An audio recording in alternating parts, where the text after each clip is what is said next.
Partner, there's one night that still haunts me. Montana Territory, winter of '82. Snow falling so thick you couldn't see your own horse's ears. I was carrying my boy, Mickey, his name was, and my mare had just gone down in a drift 3 miles back. Kid was burning up with fever from the cold, and I was about ready to lay down and die right there in that storm. Then I saw it. The cabin window. Yellow light cutting through the white, like a prayer answered. I knocked on that door, not knowing if I'd find salvation or a shotgun barrel. What I found was her, standing there in the lamplight, rifle trembling in hands that had seen too much work and not enough tenderness. 51 years old, silver threading through hair, dark as creek water. Beautiful in that way only lonely women can be, all sharp edges and careful distances. She could have turned us away. Should have, probably. Two strangers bleeding cold into her quiet world. But she stepped aside, let us in. And in that moment, everything changed. Maybe I should have kept riding come morning. Maybe some stories are better left untold. But hell, partner, pour yourself a drink and settle in. If you think this old fool's tale is worth hearing, hit that subscribe button and let me know where you're listening from tonight. The woman, Catherine, she told me later, ladled thin soup into tin cups, like she was serving communion wine. Parsnip broth, mostly water, but it was hot and it was given freely. That means something out here, partner. You understand. I watched her move around the small cabin. Every gesture careful, practiced. The way she tucked a loose strand of hair behind her ear. How she glanced at Mickey, sleeping by the fire, something soft crossing her face before she caught herself and looked away. You don't have a wife? She asked, direct as a rifle shot. Past 2 years back, I told her. Fever took my wife fast. She nodded once. No pity, no empty words. Just acknowledgement. Mine died 7 years ago. Pneumonia. Buried him behind the barn. Partner. You ever notice how grief recognizes grief? Like calls to like across a crowded room. Sitting there in her kitchen, wind howling outside, I felt something shift. Two souls who knew the weight of empty beds and cold mornings. You live out here alone? I asked. I do. Her voice carried no self-pity, just fact. Had 2 boys. Both grown now. One chased gold to California, the other found work in St. Paul. Neither writes. Mickey stirred by the fire, and she moved to cover my son with an old quilt. Her hands were gentle, motherly. Made something ache in my chest I'd thought was dead and buried. You're strong, I said. Living out here alone. She gave a dry laugh. I'm old and stubborn. That's not the same as strong. I looked at her then. Really looked. The silver in her hair caught the firelight. Lines around her eyes spoke of hard winters and harder losses. But there was something else there. Something that hadn't been broken. Just waiting. I don't think you're old, I said. Her eyebrow arched. How old are you, mister? I realized I hadn't properly introduced myself. Been moving so long without needing to. It felt strange. 35, I said. She let out a sharp breath. You're a boy. Haven't been a boy since I was 12. Digging graves for cholera victims in Kansas. The truth settled between us like a stone dropped in still water. She looked away, throat working. That kind of honesty has weight, partner. Changes the air in a room. You can sleep here tonight, she said finally. But come morning, you'll need to move on.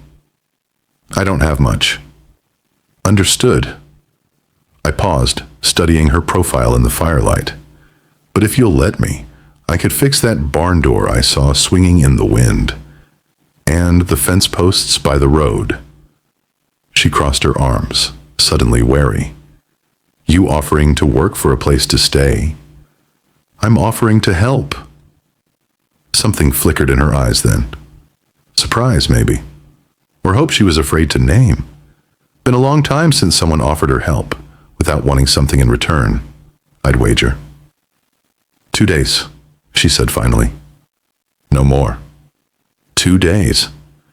If I'd known then what those 2 days would cost me, what they'd give me, I might have walked back out into that storm. But hell, partner, sometimes the best decisions are the ones we make without thinking. Those 2 days stretched like honey in summer heat. I fixed her barn door, reset her fence posts, chopped enough wood to last through spring. Mickey followed Catherine around like a devoted pup, asking endless questions about chickens and root vegetables. And Catherine. God, the way she smiled when my boy brought her the first egg from her red hen. Like watching ice break up on a frozen river. But it was the mornings that undid me. Standing at her wash basin behind the cabin, sleeves rolled past my elbows, watching her hang laundry in the cold air. The way she moved, all unconscious grace. How she'd catch me looking, and color would rise in her cheeks, like she was ashamed of being seen. Water's still freezing at night, I said one morning, voice coming out rougher than I intended. She didn't turn around, kept her hands busy with the washing. Spring's still weeks off. Catherine. I'd learned her name by then, whispered it to myself like a prayer. Look at me. When she turned, water dripping from her reddened fingers, I saw it. The want she'd been trying to hide, the way her gaze traced my jaw, my throat where my shirt had loosened, made my blood run thick and slow. You've been avoiding me, I said. I've been working. But her voice caught, betraying her. So have I. Doesn't mean I haven't noticed the way you look at me when you think I'm not watching. The color in her cheeks deepened. I don't know what you mean. But she did. We both did. This thing growing between us. Dangerous as a grass fire in drought season. What are you afraid of? I asked. The question hung there like smoke. She pressed her lips together, fighting something internal. I'm afraid, she whispered finally, that you'll wake up one morning and see what I see in the mirror. A dried-up old woman who's forgotten how to be anything but alone. Partner, that broke something in me. This beautiful, strong woman thinking herself worthless because she'd seen 50 winters instead of 30. I reached for the dish towel, took her hands from the basin. Her skin was soft, despite the calluses, warm, despite the cold water. You want to know what I see? I asked, drying each finger like it was precious. I see a woman who opens her door to strangers in a storm, who teaches a lost boy about chickens with more patience than his own mother ever had, who works from sunrise to sunset and never complains. My thumbs traced over her knuckles. I see grace, Catherine. I see strength. And I see a woman who's been waiting so long to be touched with kindness that she's forgotten she deserves it. Her breath hitched. The space between us seemed to thrum with possibility, with want so strong it made the air thick. Tell me to stop, I said, stepping closer, backing her gently against the cabin wall. Tell me I'm wrong, and I'll never speak of it again. But she couldn't. Instead, her eyes dropped to my mouth, then lower, to the pulse beating at the base of my throat. I don't know how, she admitted. It's been so long since... Since what? Since someone wanted me. Really wanted me, not just what I could give them. Christ, partner. The way she said that. Like she was confessing a sin instead of stating a crime against nature. Then let me show you, I said. And I kissed her. Gentle at first, asking permission even as I took it. But when she kissed me back, when her hands fisted in my shirt and she made that small, desperate sound, I knew I was lost. Had been since that first night she opened her door. Mickey's voice calling for breakfast broke the spell. We sprang apart like we'd been caught stealing, both breathing hard. Catherine smoothed her skirts with trembling hands, not meeting my eyes. "The boy," she said. I nodded, understanding. We had to be careful. Slow. But as I watched her walk back toward the cabin, I knew there was nothing slow about the way my heart hammered against my ribs, nothing careful about the want that had awakened in me. That evening, after Mickey had fallen asleep whittling by the fire, I found my courage again. Catherine sat at her kitchen table, ledger open, adding neat figures to yellowed pages. "Catherine," I said, "we need to talk about what's happening here." She kept her eyes on her work. "What's happening?" "You know what? This thing between us, it's not going away." She set down her pen and looked at me fully. In the firelight, her face was all soft curves and shadows, beautiful as any woman I'd ever seen. "I'm scared," she said. "Of me. Of this." She gestured between us. "Of wanting something I might not be able to keep." I moved to kneel before her chair, covered her hands with mine. "What if I told you I'm not going anywhere? What if I told you I've been looking for home my whole life, and I found it here with you?" Tears spilled down her cheeks then. "I'm 51 years old, and I'm 35. So what? People will talk. Let them." I brushed away her tears with my thumbs. "I don't care what anyone else thinks. I only care what you think." She searched my face, looking for the doubt I knew she expected to find, but there was none. Only the steady certainty of a man who'd finally found what he'd been searching for. "Marry me," I said quietly. "Not because it's practical or proper, but because I love you. Because when I look at you, I see the woman I want to grow old beside." "Yes," she whispered. "Partner, you ever have one of those moments that changes everything? When the whole world shifts on its axis, and suddenly you're living in a different story. Entirely. That was it for me. That single word, breathed like a prayer in the firelight. I reached into my pocket and pulled out the ring I'd been carving in secret. Smooth river stone, set into a band of wood from the creek where Mickey and I had been headed that first night. "From the place where we were going," I said, slipping it onto her finger. "Figured if a storm could bring us together, the river that runs beside it ought to seal the deal." She laughed through her tears, studying the ring on her weathered hand. It fit like it had been waiting for her all along. "When?" she asked. "Tomorrow if you'll have me. Next month if you need time." But we both knew the answer. Had known it since that morning by the wash basin. Maybe before.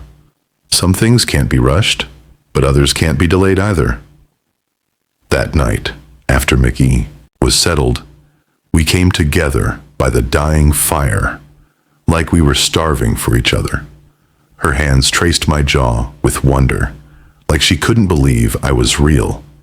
When I lifted her blouse over her head, she shivered, from cold, from want, from the simple miracle of being touched with reverence. I kissed the silver at her temples, the lines around her eyes that she thought made her old, whispered against her skin how beautiful she was, how long I'd been waiting for her without knowing it. When we moved together on that old rug, firelight dancing across our skin, it wasn't just bodies joining. It was two broken pieces finding they fit together perfectly, making something whole and new and holy. We married 3 weeks later, under the cottonwoods, with Mickey standing between us holding wild columbines like they were made of gold. No preacher, no guests, just promises spoken to the wind and sealed with earth under our nails. Catherine wore her mother's pearl earrings and a blue calico dress she'd sewn herself. I'd shaved clean and combed my hair back, trying to look worthy of her. When she walked toward me through the tall grass, the wind lifting her skirts, I felt something settle in my chest that had been restless my whole life. "I promise to see you," I said when the time came. "All of you. Every day." "I promise to let you," she replied, tears bright as diamonds. "And to remember that love doesn't have an expiration date." Mickey cheered when we kissed, and the sound echoed off the mountains like a blessing. The years that followed, partner, they were good ones. My boy grew tall and strong, married a banker's daughter with kind eyes, built a house on the North Ridge, and brought his children down every Sunday, filling our cabin with the sound of young voices. Catherine and I settled into the rhythm of married life, like we'd been made for it. Working side by side during the day, walking the length of our property every evening, fingers intertwined. At night, she'd curl against me in our narrow bed, and I'd trace the ring I'd carved for her, marveling that she was mine. But time, partner. Time takes everything eventually, doesn't it? Catherine lived to see 73 winters, saw Mickey's children grown and married, saw the railroad come through the valley, saw the world change in ways we never could have imagined that first night in the storm. When the fever took her, gentle this time, not like the harsh deaths we'd both known before, she went peaceful in our bed, my hand holding hers. Her last words were about that ring, how it still fit perfect after all those years. I buried her beside the cabin we'd shared, under the cottonwoods where we'd spoken our vows, carved her name deep in the headstone, along with the years that had held our love.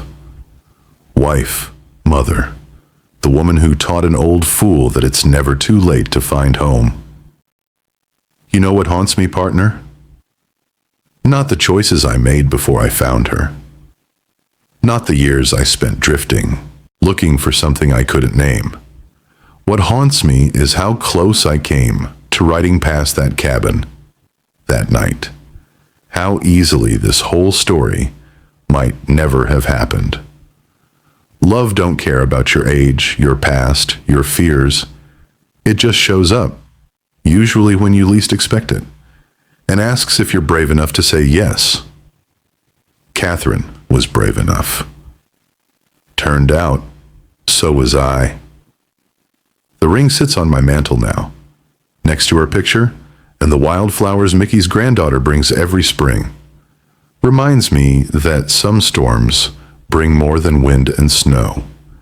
Sometimes they bring exactly what you need, exactly when you need it most. If you've listened this far, partner, maybe you understand what I'm trying to say. Right and wrong ain't always clear, but love is the closest thing to grace most of us will ever touch. Hit that subscribe button if this old story moved you. And next time we'll share another drink and another tale from the trail. Sometimes the best things in life come disguised as the worst storms. You just got to be brave enough to open